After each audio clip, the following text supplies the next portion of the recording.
Hey YouTube, I'm the Tall Nerd, welcome back once again.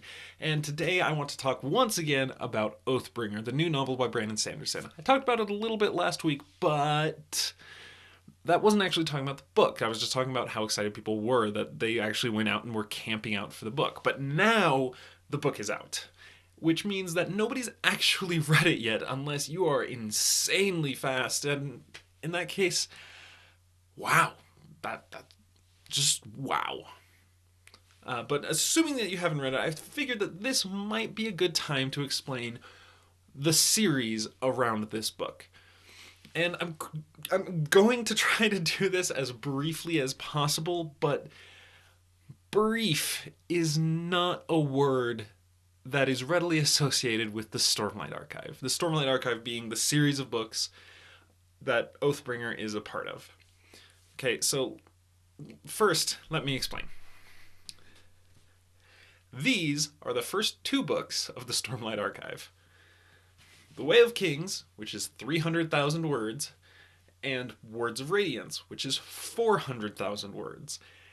And according to a very reliable source, before all of the editing was done on Oathbringer, it was coming in at just under 500,000 words.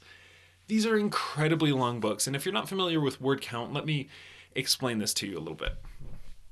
These two novels together are 700,000 words, which is the same length as the Bible. Once you add in the third book, now we're going to be up to 1.2 million words for this series. Again, for reference, all 7 Harry Potter books together are 1 million words, about even. It's a little bit over that, but so in 3 books, we have more words than all 7 Harry Potters. And this series is planned to last 10 books. So we're talking about a truly ridiculously long series. So even with only 3 books out, and I've only read 2 of them, there is a lot to talk about. But I'm going to try to keep it simple. First things first.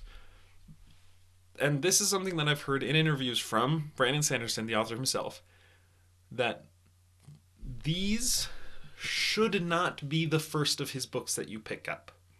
If you've never heard of Brandon Sanderson, if you've never read one of his books, it's probably not a good idea to go out and pick up this monster, because it's big and it's dense, and there's a lot of things that are just very different, and those differences are the first thing that I want to touch on. It takes place in a world that is very extremely alien to our own. I mean, there are some really subtle things, like the fact that the gravity is just slightly lower than it is here on Earth, to the more out there things, like the fact that there are giant Category 5 hurricanes that sweep across the land like 2 or 3 times a week. Then there are the truly bizarre things, like the 30 or 40 foot crab monster things that somehow, instead of a heart, have gemstones the size of your head. And that's just the surface. So if you've never read a Brandon Sanderson book, probably don't start here. In his words, he said that it's a book to read when you trust that he's a good author, and you know that, yeah, maybe it's a little bit difficult to get into, but once you get into the meat of it, it's going to be good. Once you trust that, then you're probably ready to tackle something like The Way of Kings. But if you've never read anything from Brandon Sanderson, just really quickly, I would suggest starting with either Mistborn, which I think is a great starting place, or Warbreaker would probably be my other one. You can also read Elantris. That was his first novel. Personally, I don't think it's quite as good as Warbreaker or Mistborn, but I mean, that's just an opinion thing. Anyway, back to these. It still boggles my mind just how huge these books are. Anyway, here's the story, a very broad overview of what's going on in these books. On this world, there is a series of catastrophes called the Desolations, where every few centuries or however long, this huge group of monsters called the Voidbringers show up and try to wipe humanity off of the face of the earth. The only thing that stops that from happening are the Heralds. The Heralds are 10 incredibly powerful, immortal warriors who, every time a desolation is about to happen, they reappear and they teach humanity how to survive. They train them how to use weapons, they teach them how to use magic, and then they lead humans into battle to fight against these Voidbringers. And to put it in perspective, if things go really, really well for humanity, then the death toll is about 35-40% of all humans wiped off the face of the earth. And that's the best case. These are horrific tragedies. And then at the end of them, the heralds vanish again and do not reappear until the next one, until it's time to fight all over again. But before the beginning of the Stormlight Archive proper, there was another desolation, another huge battle, and at the end of it, the heralds decide that they're just tired. They cannot do it anymore. They've spent centuries and centuries and millennia fighting the exact same battle, witnessing the exact same carnage, just over and over in this endless cycle of death and destruction. And so they decide no more. They can't do it. They cannot come back again and witness this. They just can't do it. They decide to abandon their duties and just walk away. And they realize that you can't just walk away and offer no explanation. So they just tell the rest of humanity, no, it's over. The war has finally been won. And they leave. Which sounds great for all of the people who survived the desolation, but for everybody else down the line, it's not such a good thing. Things do not go well. And it's especially bad now when the series actually takes place, because now they are long overdue for a desolation. But now all of the main characters live in a world where the heralds are more or less just legends. They're stories. Stories that they believe, but they're a bit far removed from it. On top of that, they now live in a world where magic is arcane and not understood. It's a thing of the past that they can't really access the way that they once did.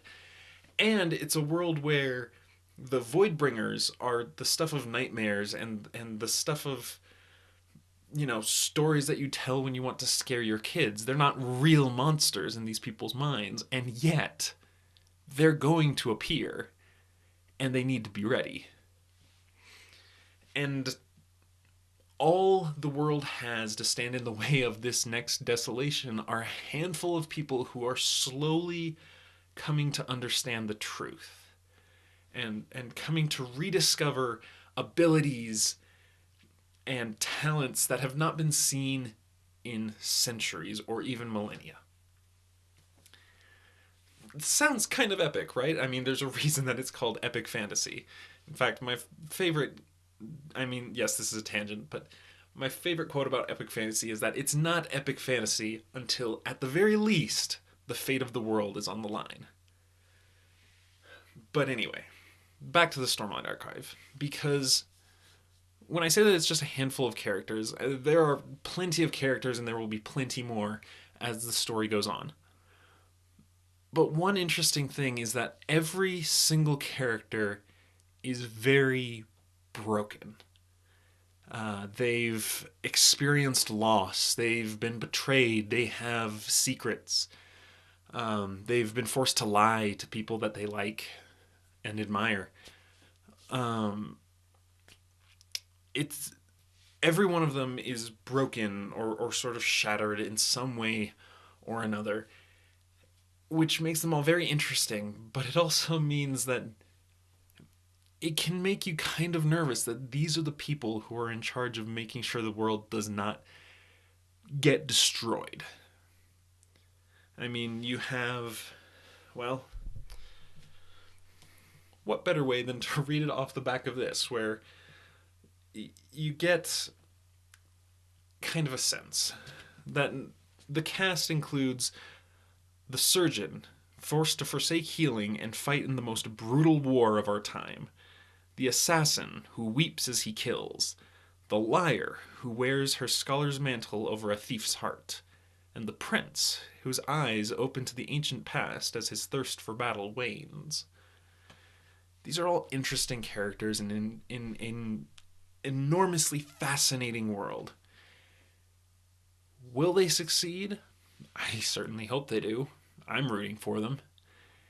And I can't wait to read the next installment in Oathbringer, which is now out.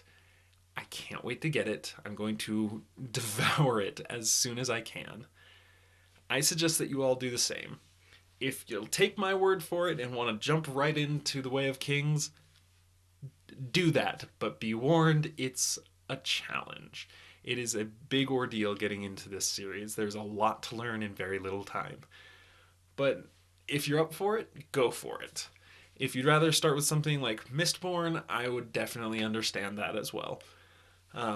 If you've read it, let me know in the comments what you think about the Stormlight Archive. If you haven't read it, do you plan to, or does it sound at all interesting to you? Let me know that as well. If you enjoyed this, please like and subscribe. I need to get my hands on that book. Have a great day.